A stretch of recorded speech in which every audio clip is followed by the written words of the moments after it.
Hi everybody, welcome to the next video in our Forex trading course where we will be discussing pips and lots. In order to trade Forex successfully, you need to understand the concept of pips and lots. This can be a bit overwhelming at first, but it is important to know how things work in order to become a successful trader. Now, in order to understand the concept of lots, let's look at the following example. When you go into the grocery shop and go and buy some eggs, you can't just buy one egg. You have to buy 6. Eggs come in lots of 6. The same thing could be said for Forex. In Forex, it would be foolish to just buy or sell €1, so they usually come in lots. Generally, they're classified as follows. 1,000 units of currency is known as a micro lot. 10,000 units of currency is known as a mini lot, and 100,000 units of currency is known as a standard lot. Some brokers, however, classify these lots slightly differently. Velocity Trade classifies mini lots as lots of 1,000 units and standard lots as lots of 10,000 units with a minimum position size of 40,000. Okay, so that's lots in a nutshell. Let's move on to pips.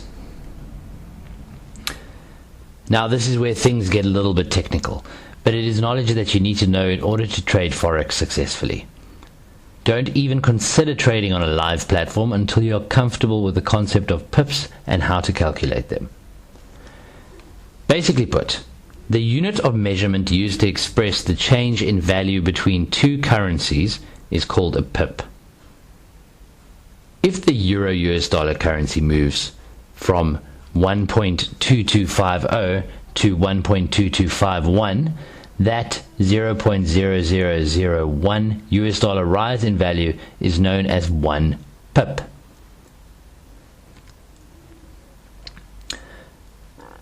A pip is usually the last decimal place of a quotation, and most pairs go up to 4 decimal places, but there are some exceptions, like the Japanese yen pairs, which go up to 2 decimal places. Once again though, it is important to note that ProTrader quotes currency pairs beyond the standard 4 and 2 decimal places. They are quoting fractional pips, also called pipettes. For example, if pound US dollar moves from 1.51542 to 1.51543, it has moved by 1 pipette. The terminology can become quite confusing, so let's refer to them as pips or tenths of pips. Or alternatively, you could just round up the pips. This is completely up to you. Now that you know the theory behind what a pip is, let's have a look at what the value of a pip is. The value of a pip differs from pair to pair, and it is also constantly fluctuating. Let's do an example based on the US dollar ZAR Mini on the ProTrader platform. To calculate the value of 1 pip, you should do the following. You multiply the lot size, which in this case is 1,000, by the smallest possible change in the price, which is 0.00001, 5 decimal places because it's on the ProTrader platform. This equals 0.01 in the counter currency, which in this case is ZAR. So therefore, a tenth of a pip equals 1 cent. So the value of a pip will be 10 cents. If the counter currency of this pair wasn't ZAR, all you'd have to do was multiply this by the exchange rate of the counter currency. So to simplify, the value of a pip is 0.10 units of the counter currency on a mini and 1 unit of the counter currency on a standard lot.